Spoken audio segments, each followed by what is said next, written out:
خم و ایشا جناوا کوراهیا تنتی ده خواهد در و به تایبت دوی سرداما امتدانه گلکی تی بحث کرن لسر برهمک هنری بوی پیکره تی نشاندان. اف پیکره جنکا پیرا بناوی قیرین جهیلا هنرمند سرور دمیرتاشی ستانبولی و با آوایک مکانیک و به حرکت هاتی آماده کرن قیرینا پیروکالین ده جواکی ده تنی هاتنه هشتن و جبیر کرن ده در وکی ده سترانک کردی ده بیجه برا لدنیای مرن هبویا کالبون تو نبویا. Dünyayla fantastik dünya arasındaki bağı kurmaya çalışıyor. Ekolên cudayên hunermendan xuya dike. Bu an berheman li nava dinyaya rast û dinyaya fantastik de peyamên balkêş tên belavkirin.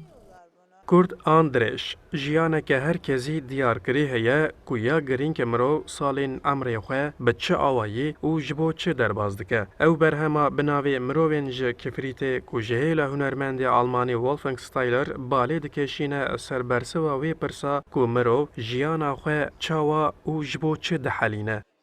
Most of the artists we represent, they have a message actually. پرانیا هنرمندین کو امنونرتیا وان دکن پیامین وان این درباره جینگهی سیاست آنجی پسیکولوژی دهیم. بیگوان اوج خملاندن دوره لی بگلمپری پیامین بالکشن. دوی فانوسê de ku têda mirovekê reqs dike xuya dike lê jiya tê dîtin cudatir, mirovan berberewitiya li nav giyan û dinyaya xwe dibe û rûdanên li der û dor bi çawekî din radixe ber çavan.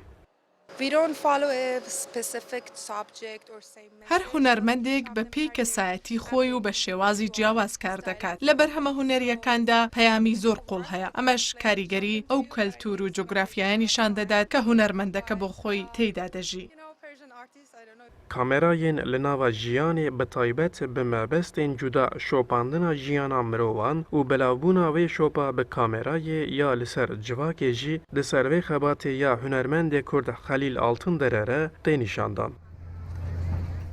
Nêzîkî 1500 heb berhemên hunerî bi taybet derbarê babetên global ên wek xweza, jin, têkiliya jîngev û mirovan de hatine amade kirin, di hevdemîn kontemporarî İstanbul de hatin pêşandan. Erjanda, Kurdistan 24, İstanbul.